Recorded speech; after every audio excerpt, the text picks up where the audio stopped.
আসসালামু আলাইকুম। আসুন আজ তাওহীদ বা একত্ববাদ নিয়ে কথা বলি। যদি প্রশ্ন থাকে তাওহীদ অর্থ কী? উত্তর: অন্তর দ্বারা আল্লাহ তাআলাকে এক জানা এবং মুখে তা স্বীকার করাকে তাওহীদ বলে। আল্লাহ তাআলা যে এক, মানুষ তা কেমনে করে বুঝতে পারল? উত্তরে বলা হবে, প্রথমত মানুষের বিবেক যদি তা সুস্পষ্ট হয়,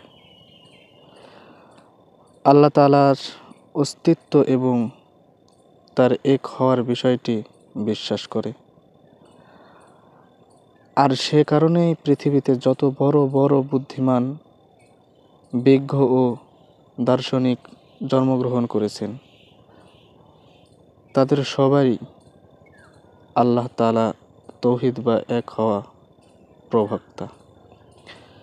দ্বিতীয়ত, আল্লাহ তাআলার নবী রাসূল ঐক্যমতে মানুষকে আল্লাহ তাআলা একত্ববাদের শিক্ষা দিয়েছেন।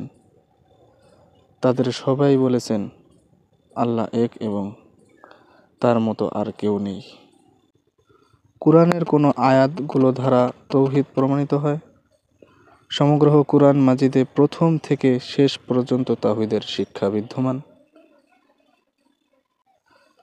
তোমাদের উপাস্য হলেন এক আল্লাহ, তিনি ছাড়া কোনো উপাস্য নেই, তিনি অনন্ত করুণাময় দয়ালু।